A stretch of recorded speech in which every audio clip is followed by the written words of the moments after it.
Found out that my wife has been cheating on me for months, and I feel like something inside of me died. I want to leave her, but most of all, I want revenge.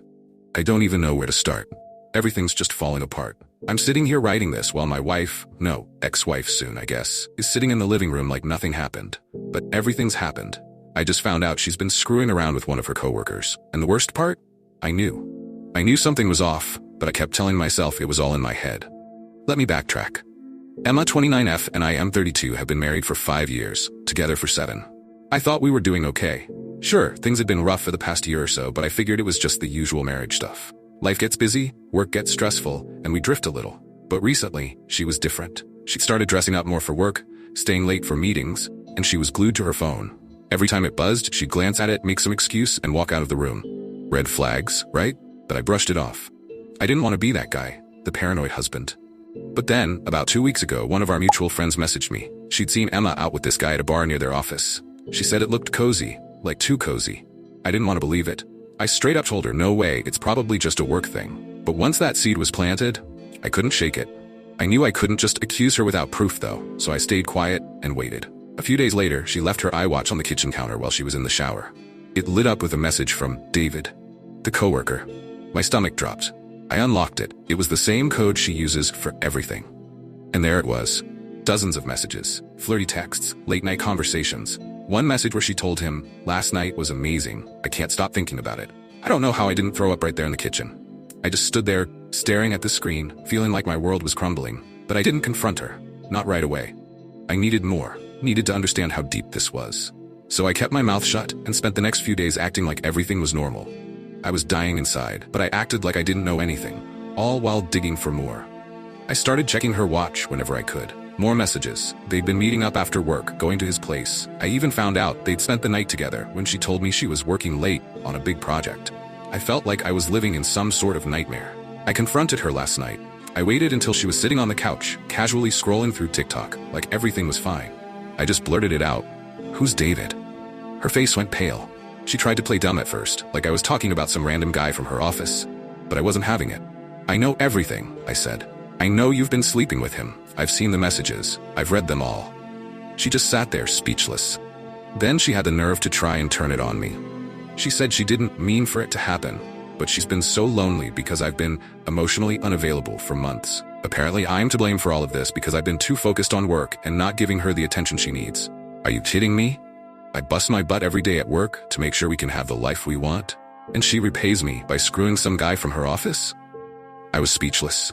I didn't know whether to scream or cry. Then she hit me with the, "You haven't been there for me since the fight we had last year. About getting a bigger house."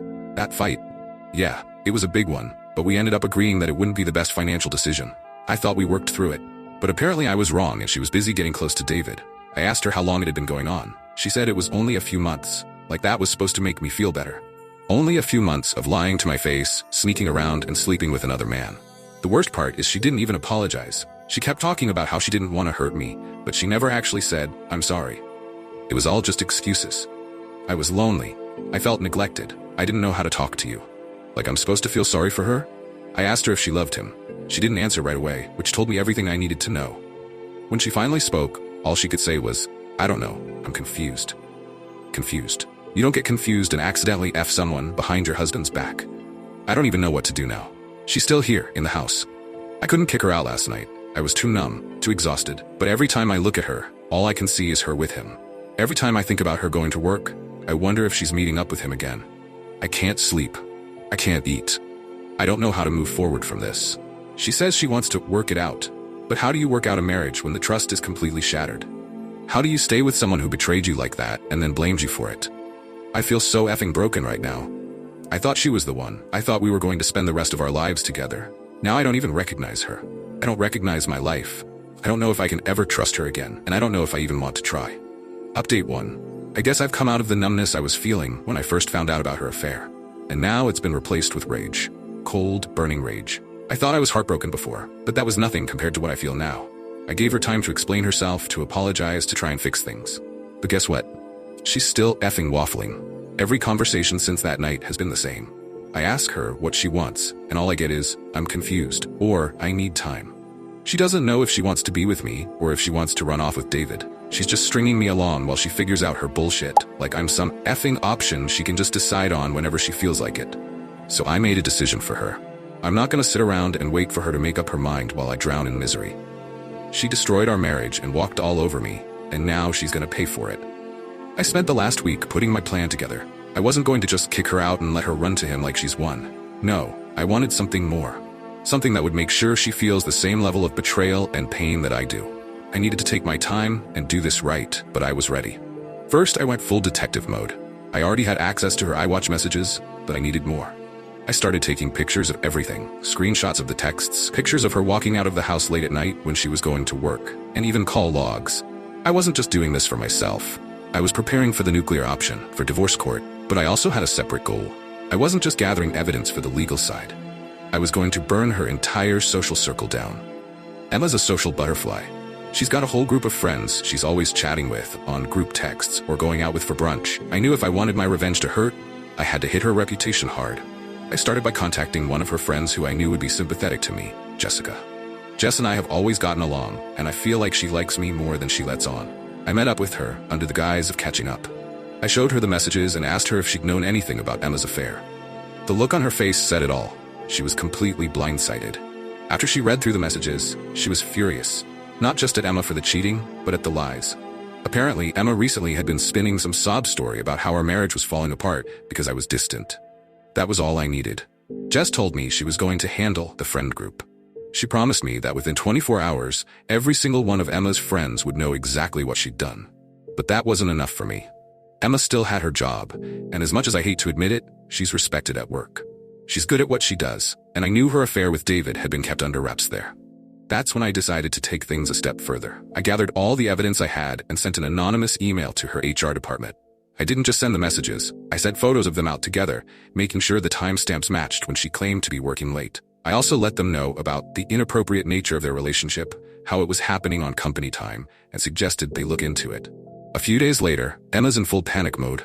Jess had done her job, and now her friends won't even look her in the eye. She's been getting cold shoulders and awkward silences from people she used to hang out with all the time. The worst part for her? I could see the confusion on her face. She had no idea why it was happening. Then the hammer dropped at work. She got called into HR for a meeting with her supervisor. From what I gathered, she's not fired yet, but she's on some kind of probation. They're investigating the situation, which means they're digging into her and David. I also noticed that David has been pulling back lately, and nothing since I'm guessing he was called into HR. He's avoiding her at work, probably realizing the shitstorm that's about to hit him if he keeps messing around with her. But the revenge didn't stop there. I was biding my time on the home front too. Emma had no idea that I was setting up the ultimate betrayal while pretending to work things out. I started secretly meeting with a divorce lawyer. I laid everything out, the infidelity, the evidence, the fact that she was dragging her feet on making a decision about our marriage. The lawyer was sharp, and they told me exactly what to do. Keep documenting everything. Keep my cool, and make sure I had the upper hand when the time came. Then, I made my final move. We share the house, but I had the leverage. My name's the only one on the house and mortgage. I'd been planning this part for weeks, and now everything was set. I had the papers drawn up for a separation agreement that heavily favored me. She'd get nothing except a buyout for her share of the equity in the house, so roughly $40,000. No alimony, no spousal support, nothing. I was ready to move forward, but I needed her to sign it without knowing what was coming. One night, I came home and told her we needed to talk. I sat her down and said I couldn't take it anymore. I told her I was willing to let her go, but we needed to do this cleanly, without dragging it through the courts. I played it cool, acted like I was heartbroken but willing to compromise. I laid out the papers and told her it was the best option for both of us. Quick, clean, and no mess. She hesitated, but she signed. She didn't even read through the whole thing, just skimmed it, probably thinking she'd have time to change her mind later, but there's no coming back from this. The next morning, I moved my stuff out. I packed up everything I needed and left the house, leaving her with nothing but a copy of the signed papers. When she woke up and realized what had happened, she lost it. She called me, screaming, crying, begging for an explanation. I didn't answer. Then she started showing up at my job, at my friends' places, trying to track me down. She wanted to talk, but I was done talking. Completely done. Final update, 1 year later. It's been a wild ride since I first found out about the affair, but I've finally come out the other side. It feels like my life has finally settled, and I'm ready to close the book on this chapter. As for Emma, things didn't go well for her. The company finished their investigation a few weeks after I submitted the evidence, and both she and David were fired. It turns out that fraternizing with coworkers like that especially while using company time and resources, wasn't something HR could sweep under the rug. Losing her job hit her hard, especially because it's the only real professional reputation she had built up. David? He didn't get off scot-free either. He was shown the door not long after her. They say karma comes around, and I guess it did for both of them. But here's where it gets messier. After she was fired, Emma tried to stall the divorce proceedings. She suddenly realized the separation agreement she signed wasn't in her favor, and she started demanding more. More money, more time with the house, even alimony. The problem for her was that we live in an at-fault state, and I had all the proof I needed. That signed separation agreement, it was ironclad. After a lot of back and forth, she ended up with exactly what she signed for in the first place. Nothing more, nothing less. She fought it for months, dragging it out, but ultimately, she had no leg to stand on. She's still trying to get me back, believe it or not. I hear the same lines whenever we talk. Life's not just black or white, and sometimes we find ourselves in the uncomfortable gray, and this was just a bump in the road of our love story. Whatever all the BS means, I'll never know. She's convinced that if I just give her a chance, she can fix it, but I've moved past it. She can't seem to accept that, and maybe she never will.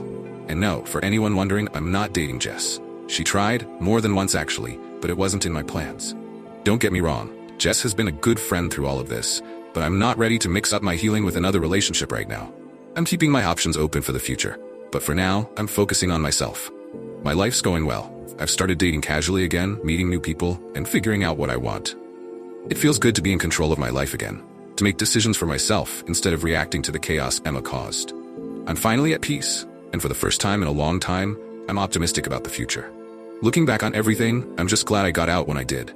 I've grown so much over the past year, and I'm ready to leave all of this behind. Emma's still stuck in the mess she created, but that's not my problem anymore. I'm moving forward, and that chapter of my life is officially closed. Thanks for checking out the story today. If you like content like this, please subscribe for more. Thanks.